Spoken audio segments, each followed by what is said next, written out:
स्वागत है आप सभी का आपके अपने चैनल नॉलेज सिटी में। उन सभी लोगों के लिए जिनको कॉम्पिटिटिव एग्ज़ाम्स में इंग्लिश का पेपर करने में डर लगता है, हम लेकर आए हैं कॉम्पिटिटिव एग्ज़ाम्स के लिए इंग्लिश ग्रामर का एकदम अनोखा कोर्स जो आपको इंग्लिश में कॉन्फिडेंस देगा और साथ ही साथ कॉम्पिटिटिव एग्ज़ाम्स के इंग्लिश पार्ट में आपके 80 से 95% तक नंबर लाने में मदद करेगा, वो भी पूरे कॉन्फिडेंस के साथ। और ये कोर्स सभी के लिए है, चाहे वो एसएससी का कैंडिडेट हो या एसबीआई पीओ का कैंडिडेट हो। जो मेथड हम बताने वाले हैं वो कॉम्पिटिटिव एग्ज़ाम्स में इंग्लिश के क्वेश्चंस सॉल्व करने के लिए ब्रह्मास्त्र है। चाहे ग्रामर का कोई भी डायनेमिक क्वेश्चन हो और किसी भी एग्जाम का क्वेश्चन हो, आपको बातों से तो समझ आ गया होगा कि यहाँ हम कुछ अलग करने वाले हैं। अब सवाल ये है कि हमको यह कुछ अलग की ज़रूरत क्यों पड़ी। ये बात हम सब जानते हैं कि अगर हमें किसी एग्ज़ाम को क्लियर करना है तो हमें उसी एग्ज़ाम के अकॉर्डिंग स्टडी मटेरियल और क्वेश्चन स्ट्रेटेजी की ज़रूरत होती है। जैसे यदि हमें आईआईटी क्लियर करना हो तो हम बोर्ड्स की ना तो कोचिंग करते हैं, ना बोर्ड्स के स्टडी मटेरियल पढ़ते हैं और ना ही बोर्ड्स एग्ज़ाम वाली क्वेश्चन स्ट्रेटेजी अपनाते हैं। उसी तरह अगर हमें एसबीआई पीओ क्रैक करना है तो हम एसबीआई क्लर्क की ना तो स्टडी मटेरियल पढ़ते हैं और ना ही एसबीआई क्लर्क की क्वेश्चन स्ट्रेटेजी अपनाते हैं। तो ये बात एकदम साफ है कि हमारा स्टडी मटेरियल और क्वेश्चन स्ट्रेटेजी एग्ज़ाम ओरिएंटेड होनी चाहिए, तभी हमारा एग्ज़ाम क्रैक करने का सपना देखना उचित है। अब अगर हम इंग्लिश के अवेलेबल स्टडी मटेरियल्स या क्वेश्चन स्ट्रेटेजी की बात करें तो हमारे पास कॉम्पिटिटिव एग्ज़ाम्स के इंग्लिश के क्वेश्चंस को सॉल्व करने के लिए कोई भी प्रॉपर क्वेश्चन स्ट्रेटेजी अवेलेबल नहीं है। और स्टडी मटेरियल वही है स्कूल टाइम वाला, वही एक लाइन में लिखे हुए रूल्स जिनको रट तो लो लेकिन कैसे इस्तेमाल करना है पता ही नहीं। और स्कूल टाइम के इंग्लिश स्टडी मटेरियल वहाँ पूछे जाने वाले सब्जेक्टिव क्वेश्चंस के लिए थे, जबकि कॉम्पिटिटिव एग्ज़ाम्स में क्वेश्चन ऑब्जेक्टिव आते हैं और कॉम्प्लेक्स आते हैं। तो इसलिए हमें कॉम्पिटिटिव एग्ज़ाम्स के लिए अलग स्टडी मटेरियल चाहिए जिसकी नॉलेज का हम ऑब्जेक्टिव क्वेश्चन सॉल्व करने में इस्तेमाल कर सकें। और एक ऐसी क्वेश्चन स्ट्रेटेजी चाहिए जो हमें कम समय में एक्यूरेसी के साथ 4 ऑप्शंस में से एक सही ऑप्शन चूज करा सके। अब सबसे पहले हम ये देखते हैं कि हमारे पास जो अवेलेबल इंग्लिश मटेरियल और नॉट अवेलेबल क्वेश्चन स्ट्रेटेजी है, इनमें ऐसी क्या कमियां हैं और इन कमियों के कारण हमें कॉम्पिटिटिव एग्जाम्स में क्या क्या समस्याएं फेस करनी पड़ती हैं। पहले हम इस बात को समझते हैं और इस बात को समझने के लिए यहाँ हम 2 क्वेश्चंस का ओपन टेस्ट लेंगे, जिसमें से पहला क्वेश्चन आपकी स्क्रीन पे है। इस क्वेश्चन को नोट कर लीजिए और इस क्वेश्चन को सॉल्व करने के लिए अपने स्टडी मटेरियल का इस्तेमाल कीजिए। ये क्वेश्चन हैज हैव के कंसेप्ट्स पे आधारित है। हैज हैव का 2 जगह इस्तेमाल होता है, एक प्रेजेंट परफेक्ट टेंस में, दूसरा पोजेशन के केस में। तो अपने अवेलेबल स्टडी मटेरियल में कंसेप्ट्स को खोज लीजिए और उसी कंसेप्ट्स का इस्तेमाल करके आप इस क्वेश्चन को सॉल्व कीजिए। यहाँ पर ओपन टेस्ट रखने का मकसद ये है कि आप साथ साथ अपने स्टडी मटेरियल को चेक कीजिए कि कैसे वो आपके सवालों को सॉल्व करने में आपकी मदद कर रहा है। ये जानना इसलिए ज़रूरी है ताकि अगर वो मदद कर रहा हो तो हम उसके साथ कंटिन्यू करें, नहीं तो इस बात को समझें कि हमें अपना स्टडी मटेरियल बदलने की ज़रूरत क्यों है। अब आपने सवाल नोट कर लिया है, आपके पास आपका अवेलेबल स्टडी मटेरियल भी है और मैंने भी यहाँ पे फ्लिंट टू पैरामाउंट की बुक से प्रेजेंट परफेक्ट टेंस के रूल्स लिख दिए हैं। या तो आप इसे भी इस्तेमाल कर सकते हैं इस क्वेश्चन के सलूशन के लिए। तो मैं ये चाहता हूँ कि आप अपने स्टडी मटेरियल को यूज करके मुझे ये बताइए कि सही ऑप्शन क्या है और आपने क्या नियम लगाया और क्यों नियम लगाया। मतलब इन तीनों सवालों के जवाब आपका स्टडी मटेरियल दे रहा है या नहीं दे रहा है, मुझे यही जानना है। तो अब वीडियो को 2 मिनट के लिए पॉज कीजिए और मेरे इन तीनों सवालों का कि क्या नियम, क्यों लगाया ये नियम और सही ऑप्शन का जवाब दीजिए। इसका सही ऑप्शन है ऑप्शन सी, अफेक्टेड। और उसकी वजह क्या है कि हमें प्रेजेंट परफेक्ट टेंस में वर्ब की थर्ड फॉर्म यूज करनी होती है। यही नियम लगाया होगा आपने। तो अब देख लीजिए किसका किसका सही हुआ, किसका गलत हुआ, और कौन कौन मेरे बाकी दो सवालों की क्या नियम और क्यों का जवाब ढूंढने में कामयाब रहे। इन सवालों के जवाब अपने स्टडी मटेरियल में ढूंढिए। आपको वजह बता दूंगा कि क्यों इन सवालों के जवाब जरूरी होते हैं। अब हम आते हैं अपने दूसरे क्वेश्चन पर। दूसरा क्वेश्चन कहता है the cool weather has really fill in the blanks, और ऑप्शंस दिए गए हैं affected, effected, good effects, effects. अब ये जो क्वेश्चन है वो पिछले क्वेश्चन से 90% मिलता जुलता है। अब मुझे इस क्वेश्चन के लिए भी उन तीनों सवालों के जवाब चाहिए कि सही ऑप्शन क्या है, आपने क्या नियम लगाया और क्यों लगाया। जो ये क्वेश्चन नंबर 2 है, इसका सही जवाब है ऑप्शन सी, गुड इफेक्ट्स। अब मुझको ये बताइए कि कैसे ये सवाल पिछले सवाल से अलग है और इसका ऑप्शन और इस पे लगने वाला कंसेप्ट चेंज हो गया। तो अब यहाँ पे 3 सवाल हैं, इन तीनों सवालों का जवाब मुझे चाहिए। और यहाँ पे एक चीज और खोजने की कोशिश कीजिए कि सही ऑप्शन अफेक्टेड क्यों नहीं है, इफेक्ट्स क्यों नहीं है, गुड इफेक्ट्स ही क्यों है। अब हमारा वीडियो बहुत ही ज़्यादा इंटरेस्टिंग होने वाला है, इसलिए आगे बढ़ने से पहले हम एक बार ये देख लेते हैं कि हमने अब तक क्या क्या किया। हमने आपसे 2 सवाल पूछे जिसको सॉल्व करने के लिए आपने अपना अवेलेबल स्टडी मटेरियल और क्वेश्चन स्ट्रेटेजी का यूज किया, और साथ साथ मैंने आपसे कुछ सवाल पूछे कि आपने क्या नियम लगाया, आपने ये नियम क्यों लगाया, क्या आपका स्टडी मटेरियल क्वेश्चंस को डिफरेंशिएट करने में आपकी मदद करता है, और क्या आपका स्टडी मटेरियल आपको ऑप्शंस में डिफरेंशिएट करने में आपकी मदद करता है। अब यहाँ से हम ये चीज छोड़ देते हैं कि किसका सही हुआ किसका गलत हुआ, बस ये देखते हैं कि किसके स्टडी मटेरियल ने इन सवालों के जवाब दे दिए। ये सवाल मामूली सवाल नहीं है, ये सवाल हमारे दिमाग में तब आते हैं जब हम कॉम्पिटिटिव एग्जाम्स में इंग्लिश के क्वेश्चन सॉल्व करते हैं। तो जिनके स्टडी मटेरियल ने वो इन सवालों का जवाब दे दिया, उनका स्टडी मटेरियल उनको सही ऑप्शन भी मार्क करवा देगा। लेकिन जिनके स्टडी मटेरियल ने इन सवालों के जवाब नहीं दिए, तो वो हमेशा इंग्लिश पेपर में अटक जाते हैं, क्योंकि क्वेश्चंस को सॉल्व करने के लिए हमें इन्हीं सवालों के जवाब चाहिए। तो यहाँ अब सब कुछ साफ है कि अगर आपका स्टडी मटेरियल इन सवालों के जवाब देने में सक्षम है तो उसके साथ आगे बढ़िए, नहीं तो ये वीडियो आपके लिए ही है, क्योंकि यहाँ पे जो मेथड हम बताने जा रहे हैं वो आपको इन्हीं सवालों के जवाब देगा और आपको सही आंसर फाइंड करने में मदद करेगा। तो हम अपने इस यूनिक मेथड को इन्हीं दोनों क्वेश्चंस पे अप्लाई करते हैं।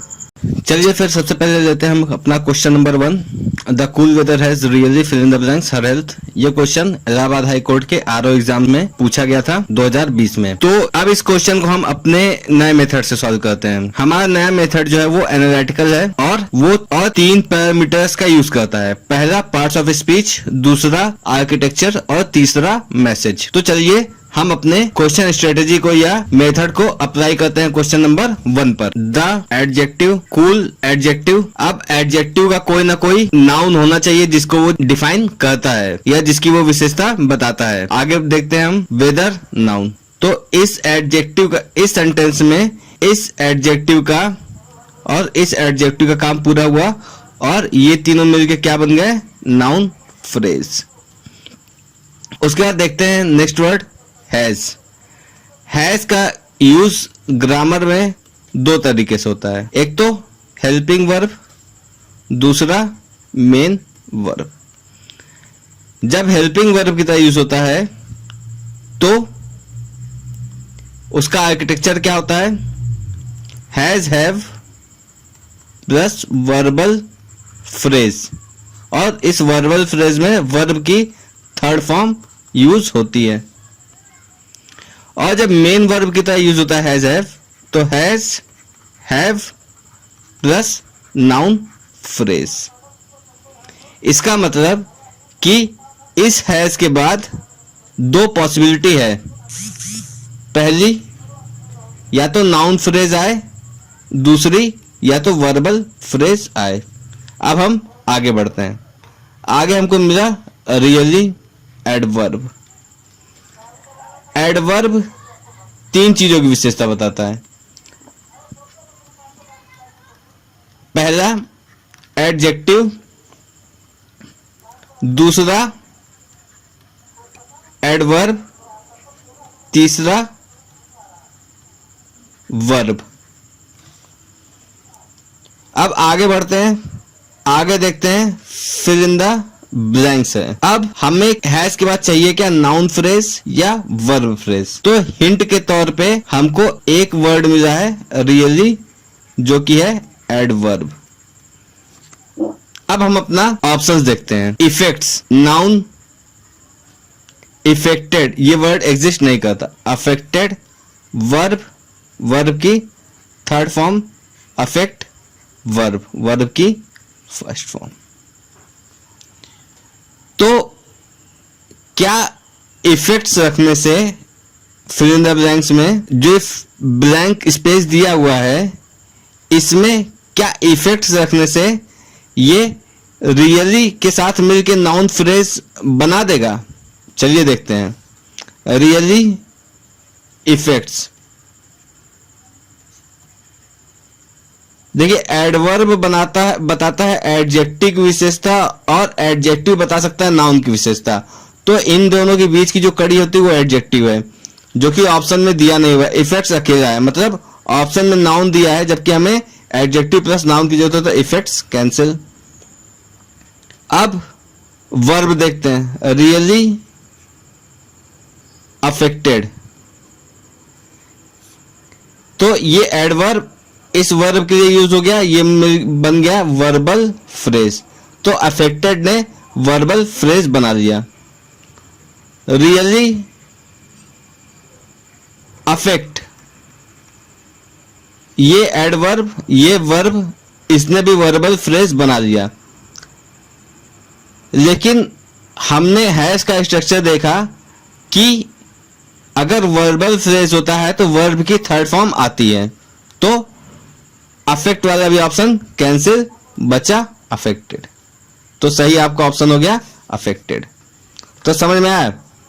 इसमें हमने वर्ड्स का पार्ट्स ऑफ स्पीच देखा, कीवर्ड्स का आर्किटेक्चर देखा, और देखा कि क्या सारे पार्ट्स ऑफ स्पीच आपस में ढंग से कनेक्टेड हैं, और आपस में कनेक्ट होकर क्या जो आर्किटेक्चर सेंटेंस का है उसमें फिट हो रहे हैं या नहीं। बस ये दो चीज आपको चेक करनी है। फिर ये चेक करना है कि सेंटेंस का मैसेज सही आ रहा है कि नहीं। तो मात्र ये तीन चीज चेक करके आप इंग्लिश ग्रामर का कोई भी क्वेश्चन सॉल्व कर सकते हैं। जरूरी नहीं है कि सब में इतनी मेहनत करनी पड़े या इतना कुछ करना पड़े। बहुत सारे क्वेश्चंस में देखते साथ ही समझ में आ जाता है। लेकिन ये जो मेथड है ये हर क्वेश्चन पे एप्लीकेबल है, इसलिए इतना डिटेल में बताया गया है कि कैसे इसको अप्लाई करना है। अब यही मेथड हम क्वेश्चन नंबर 2 पर अपनाते हैं। The adjective cool, adjective, adjective बिना नाउन के नहीं आता, तो जाहिर सी बात इसका आगे कहीं नाउन होगा। तो चलिए आगे देखते हैं।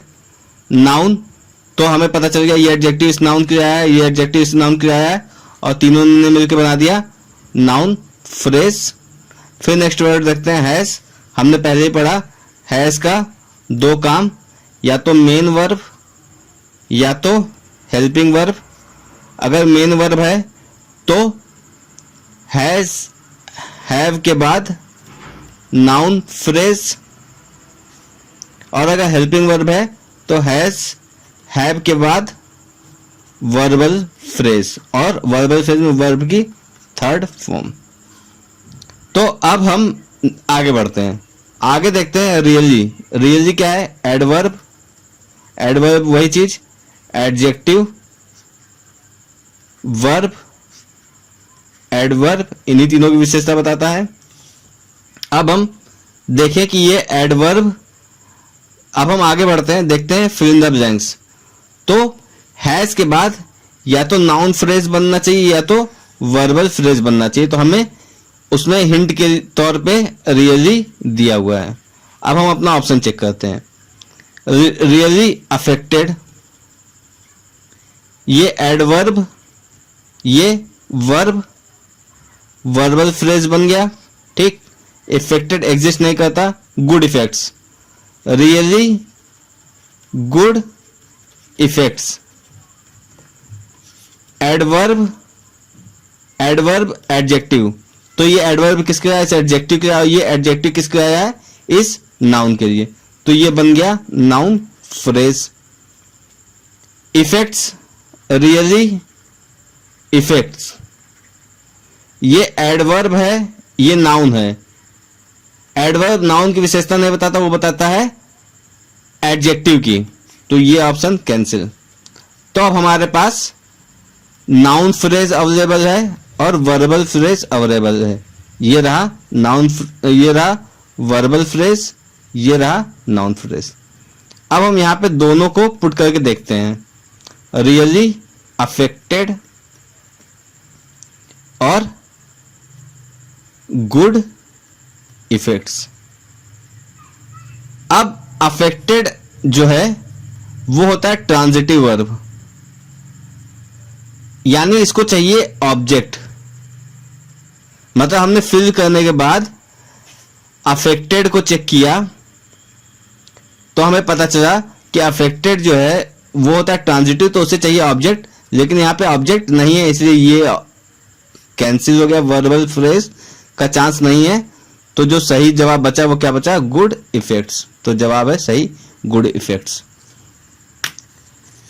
तो आपने देखा कि हमने यहाँ पे क्वेश्चन सॉल्व करने के लिए एनालिटिकल मेथड यूज किया, और ये एनालिटिकल मेथड इंग्लिश ग्रामर के हर क्वेश्चन पर एप्लीकेबल है, और इसको अप्लाई करने के लिए हमें मात्र 3 चीजों की जरूरत पड़ती है। पहला पार्ट्स ऑफ स्पीच की जानकारी, दूसरा आर्किटेक्चर की जानकारी, तीसरा ये कि सेंटेंस का मैसेज कैसे चेक करना है। तो मेथड हमने देख लिया, अब मेथड को अप्लाई करने के लिए हमको जो जानकारी चाहिए वो इन 3 है, पार्ट्स ऑफ स्पीच, आर्किटेक्चर और मैसेज। तो हमें आगे जो पढ़ना है वो यही 3 चीजें, तो हमारे आगे आने वाले लेक्चर्स चीजों की जानकारी देंगे और साथ साथ इस मेथड की प्रैक्टिस करते चलेंगे। तो 3 चीजें पढ़नी है और मेथड की प्रैक्टिस करनी है, बस इससे आपके हर एग्जाम में 80 से 95% तक मार्क्स आ जाएंगे। अब ये 80 से 95% तक मार्क कैसे देगा, क्योंकि ये आपके हर सवाल का जवाब दे रहा है। क्या नियम लगाना है, क्यों लगाना है, ऑप्शंस कैसे अलग हैं, क्वेश्चन कैसे अलग है, ये सारे सवालों के जवाब जैसे हम एनालिसिस करते जाते हैं वैसे वैसे हमें मिलते जाते हैं। तो हमारे लिए बहुत ही आसान हो जाता है एक्यूरेसी के साथ आंसर मार्क करना, प्लस हम बता भी सकते हैं कि ऐसा हमने क्यों किया। तो मुझको बताइए कि आपके क्या सवाल हैं, क्या आपके मन में आया, क्या आपके डाउट्स हैं, क्योंकि एक ही वीडियो में सब कुछ बता देना इम्पॉसिबल है, इसलिए जाहिर सी बात है आपके कुछ सवाल होंगे, कुछ मन में होगा। तो मैं चाहूंगा कि अगर आपको ये पसंद आया मेथड और आपको समझ में आया, हल्का सा भी समझ में आया, तो इसकी बाकी जानकारी लेने के लिए कमेंट कीजिए और इस वीडियो को शेयर कीजिए, क्योंकि जितने ज्यादा डिस्कशन इस मेथड पे होगा आपको भी उतनी ज्यादा जानकारी मिलेगी। तो कृपया करके इस वीडियो को शेयर कीजिए और थैंक यू।